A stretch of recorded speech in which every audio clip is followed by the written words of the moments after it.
Hello, welcome to no new Joseph L. Clark official dating video. So basically, I was that guy. Okay, I'm gonna explain what that means. I was that guy. I was that guy for the last 10 years, from literally 2010 till 2022, where I only got one girlfriend for it lasted a year. I was that guy who would go up to women and say, "Can I have your number? Would you like to get coffee tomorrow?" And it is absolutely disgusting. Like you would be like if you went to a sewage plant, that's the equivalent of how disgusting these women treated me. Now that I'm wearing this, let me show you what I'm wearing. Hold on. Can you see that? Joseph A. Bank. This shirt costs about $100. Now that I'm wearing all this shit and I'm looking like Thomas Shelby, they all notice me. Wow. How quickly, like Jesus said in John 4:24, judge not by appearance, but judge righteous judgment. I mean, Jesus didn't say not to judge. He did in Matthew 7:1, which everyone misquotes because it's basically saying if you're way up here, you're going to be judged by way up here, and if you're way down here, and you heard even one commandment, you're going to be judged by that one commandment. But this isn't about Jesus, but Jesus is everything. Get that straight right now. Jesus Christ is the King of Kings, Lord of Lords. When that trumpet goes off, he's coming back. But let's get back into the dating video. That's for those lost people that don't know Christ. It is absolute garbage sewage how these women treated me for the past 15 years. I'm 31 years old. Sewage. Trash, heaps, and sewage is how they treated me. And I think to myself, you know what I thought of? This is the thought I had for making this video. The thought I had for making this video was, I have a legacy of sheet music that has to go to somebody. I've been working on masterworks since 12 years old and amassed easily over 4,000 works to my name, breaking Telemon's record, George Philip Telemon, my only co-worker here. And you know what's sad about these entitled New York State heathen pagan witchcrafted women? Is that I can't have kids. Well, I'm not saying I can't. It's possible when I'm older and rich. But I can't, as of right now, I can't have kids. And I can't give those kids the royalties of my sheet music. Not only sales, like the originals. I only write originals. And I only write PDFs. So the PDFs are probably going to be worth less. But even $2 times 4,000, that's $8,000. But that some of these scores are worth more than money. I know that. So I can't give sales, royalties, and a will to my children and their children and their children because of these bitch, OnlyFan, witches, women. I can't do that. I've already written my will, and I got it signed. You might say, Joe, you're only 31. Why would you write your will? Well, little do you know, I had mental health struggles at 16. They since went away. But one of the mental health struggles I had was hearing that bully back in my brain like I was in high school saying you're going to die. So I've always been, see, that's the thing. I always been prepared for death. If I died tomorrow, I would be fully prepared because I've already left behind a musical ingenious legacy. But these women, they treated me like sewer trash. I can just think of one. I'll give you one example. This is just one of the many, many, many examples of how modern day women treat you.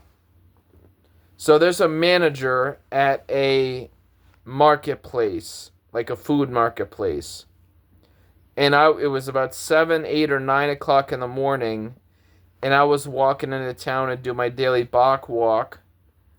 And I said to her, hey, would you like to get coffee?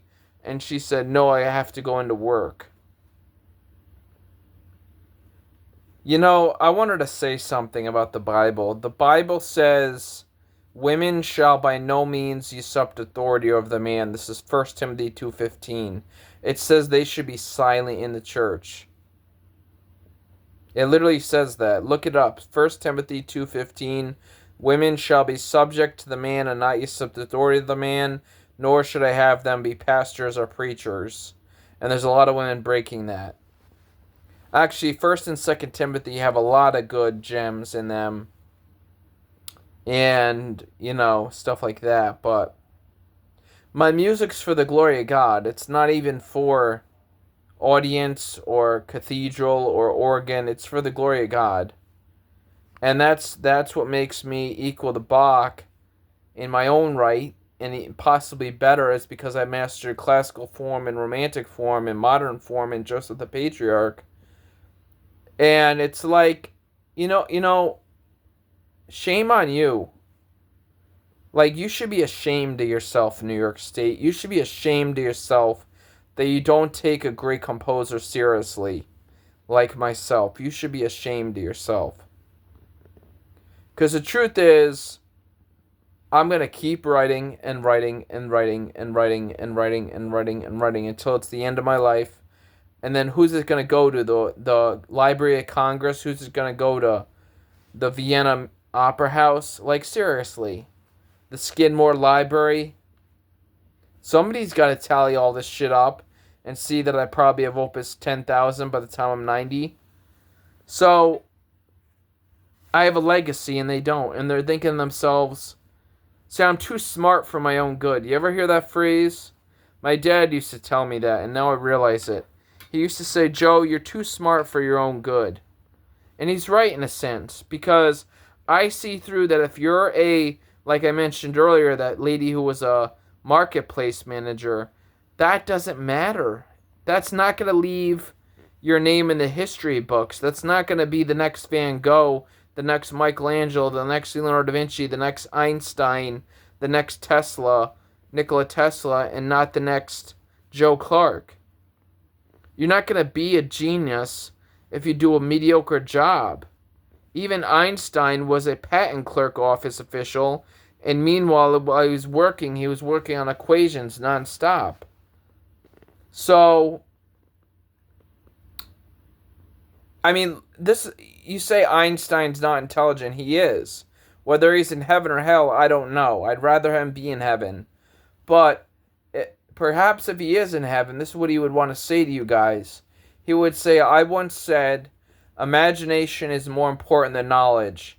Knowledge is limited. Imagination encircles the world. You know how Einstein used to solve his equations? He would do thought experiments. He would put his brain in an alternate universe, and he would say, okay, if I drop this clock from the top of Mount Everest and fall it on the ground, will it be behind a minute? And he found out that it would be, and then he realized space-time are ingrained in each other, and I've seen a whole documentary on that.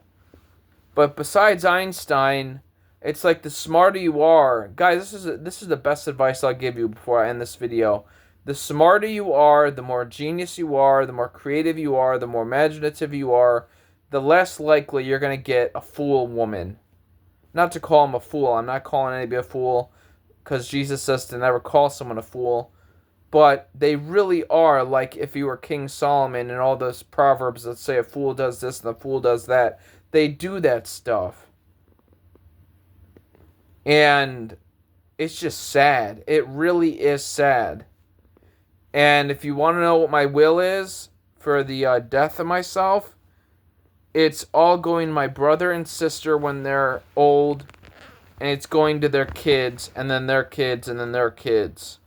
And because I chose this, I had a dream about 5 years ago when I was friends with two narcissists that my brother was riding around in a yacht. My sister was in a huge mansion in the woods. And I thought to myself, how could that even be possible? See, dreams are prophetic. I said, how could that even be possible? The way it's possible is my imagination. Like Einstein said, it's more important than knowledge. If you don't believe me, believe Walt Disney with Mickey. Mickey is the most popular figure of all cartoons. And it was created after Mordecai the Mouse failed, or Mordecai the Rabbit failed, or whatever his name is, Oswald the Rabbit. So that's all I'm going to say. As for you women, you get a big L because you couldn't stand a genius. And like I said, sometimes you got to realize if you're a genius, like my dad used to say, it's you're too smart for your own good, and you're too smart to date foolish women.